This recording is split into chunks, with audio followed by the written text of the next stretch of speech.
You love your cat. You would do anything for them. And yet, somewhere along the way, someone told you something about cats that was completely wrong. And because it sounded reasonable, you believed it. And because you believed it, you have been doing something every single day that is quietly damaging the relationship you are trying to build.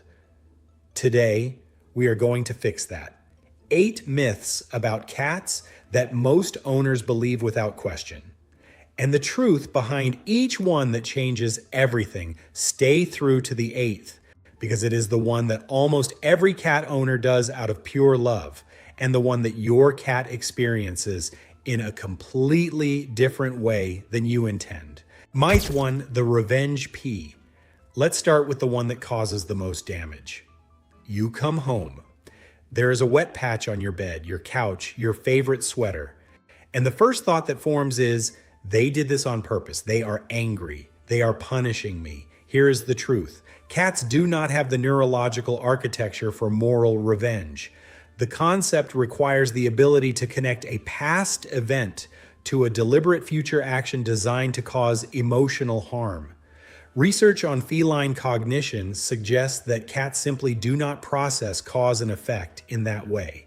What they do have is a body, and a body that is stressed or infected or in pain communicates in the only language available to it.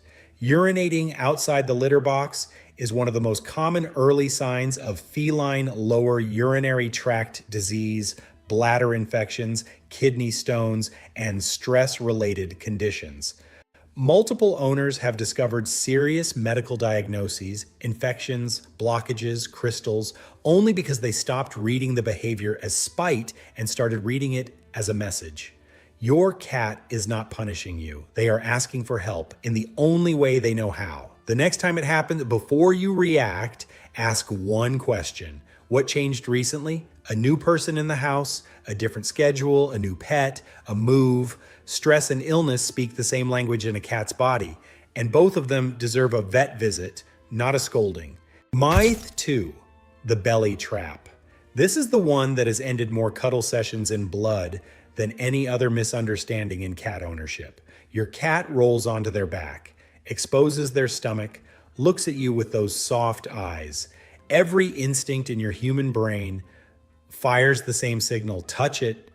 It is not an invitation. It is a declaration. The belly is the most vulnerable part of a cat's body.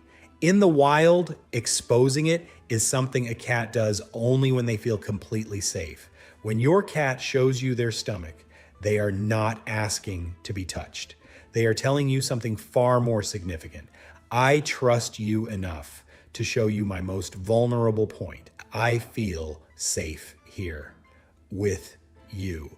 Research on feline body language confirms that the belly display is a trust signal, not a tactile invitation. The difference matters enormously. When you reach for the belly after this display, you are not responding to an invitation. You are violating a moment of vulnerability. And your cat's defensive reflex, the bite, the kick, the sudden grab, is not aggression. It is a completely logical response to an unexpected intrusion. Next time your cat shows you their belly, try this instead. Do nothing, just acknowledge it. A slow blink, a soft word. You will find that the moment lasts longer and that your cat offers it more often when they learn that showing it does not result in an intrusion they did not ask for. Has your cat ever shown you their belly and then reacted when you touched it? Tell us in the comments. You are almost certainly not the only one who learned this the hard way. Myth 3, the solo cat. This is the myth that does the most quiet, invisible damage. Because the effects are not immediate, they build slowly over weeks and months until one day you notice that your cat seems different. Less engaged, more withdrawn, sleeping more than usual, occasionally destructive in ways that seem random. Most people attribute this to age or personality or simply to being a cat. The real explanation is simpler and more correctable. Your cat is not fine alone all day, not without stimulation, not without environmental enrichment, not without something to do with the intelligence and energy that evolution gave them. Research on feline behavioral needs suggests that domestic cats require regular mental and physical stimulation to maintain psychological health. A cat left without play, without interaction, without anything to engage their hunting instinct for 8, 10, 12 hours a day does not simply wait patiently. Their nervous system accumulates stress, their behavior shifts. What looks like laziness or aloofness is often the behavioral signature of an understimulated animal. This does not mean you need to quit your job. It means puzzle feeders instead of a bowl. It means a window perch where the world is visible. It means 10 minutes of active play before you leave and 10 minutes when you return. It means your cat has something to do while you are gone, because a bored cat and a content cat are not the same animal, and only one of them is living the life they deserve. Myth 4. Purring means happy. This one is genuinely dangerous because it leads owners to miss something important. Yes, cats purr when they are content, when they are relaxed, when they are being petted in a way they enjoy, when they feel safe and comfortable. That part is true. But research on feline vocal behavior confirms that cats also purr when they are injured, when they are frightened, when they are in significant pain, when they are dying. The purr is not exclusively a happiness signal. It is a self-regulation mechanism. Frequencies between roughly 20 and 150 hertz, the range of a cat's purr, have documented effects on bone density, tissue healing, and nervous system regulation. A cat in distress purrs to calm itself, to manage pain, to regulate a system under extreme stress. What this means in practice is critical. A cat who is unusually still, who is not eating, who is hiding more than normal, but who is purring, is not fine. The purring is not reassurance. It is a coping mechanism. And a cat who is coping is a cat who needs attention, not reassurance that everything must be okay because they are making that sound. If your cat is purring in a context that does not match contentment, check, look closer, ask what else their body is telling you. The purr is not the whole message. Myth 5, the wagging tail. Dog owners make this mistake constantly, and it is completely understandable. In dogs, a wagging tail is one of the clearest signals of happiness and excitement. In cats, it means almost the opposite. A cat's tail is a precision instrument for communicating internal emotional state. A slow, low swish can indicate mild curiosity or focus. A rapid, wide sweep back and forth, the kind that looks most like a dog wag, indicates agitation, conflict, a nervous system that is overstimulated and approaching its limit. Research on feline body language identifies this rapid tail movement as one of the most reliable pre-bite signals in domestic cats. It is not aggression in itself. It is a warning. It is your cat saying, in the clearest physical language available to them, that they are reaching their threshold, that what is currently happening needs to stop. The owners who get bitten in this scenario are almost never doing something cruel. They are petting a cat who seemed to be enjoying it and missing the tail signal that indicated the enjoyment had ended several minutes ago. Watch the tail. When it starts moving rapidly, stop. Give your cat a moment. You will find that they often return on their own terms because the signal was respected. Myth 6. The guilt face. You come home, something is broken, or something is on the floor, and your cat is already in hiding or approaching you with flattened ears and a low posture, or won't meet your eye.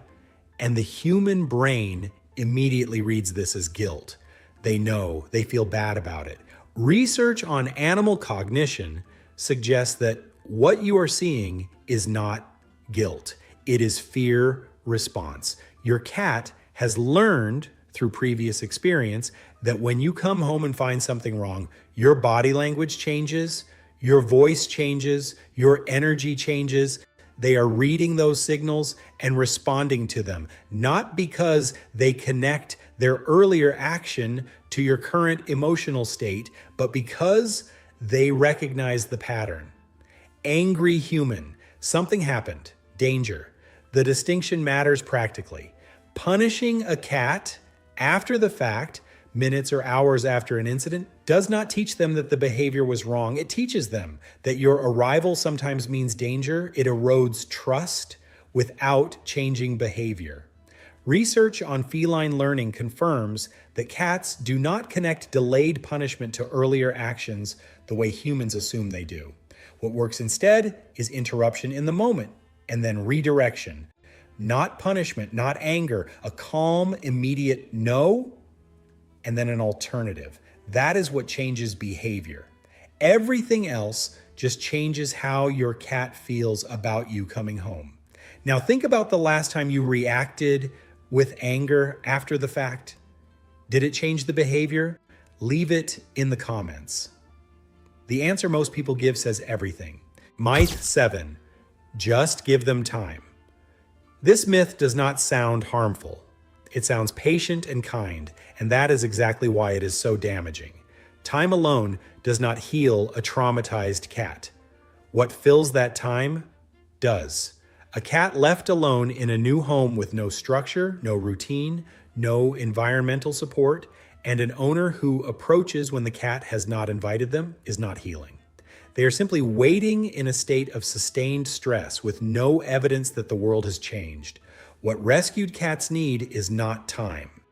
They need specific, consistent evidence that the world is different now.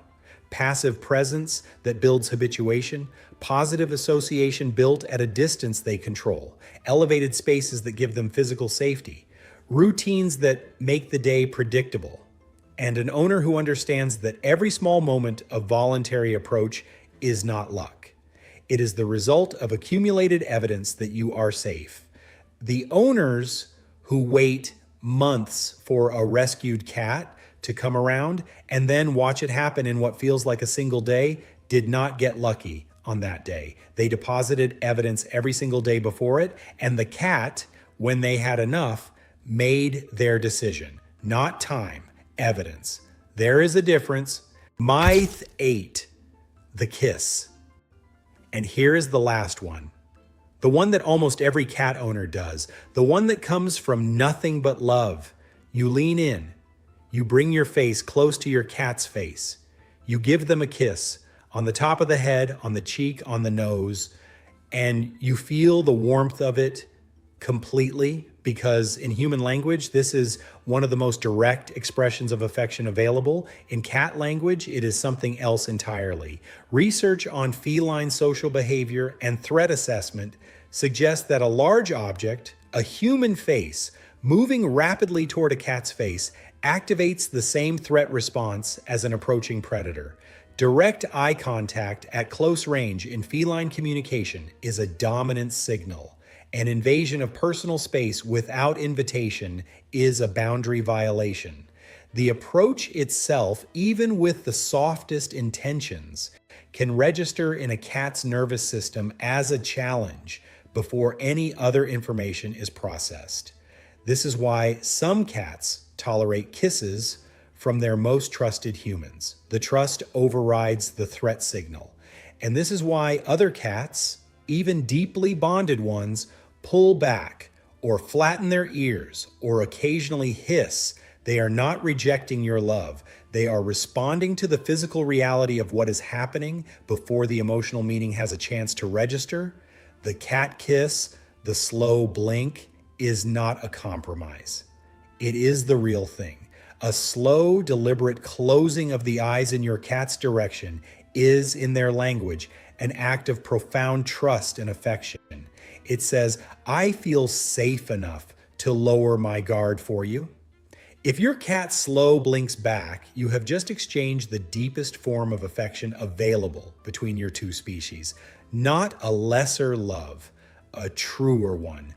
And the next time you want to show your cat how much they mean to you, try it, close your eyes slowly, and wait.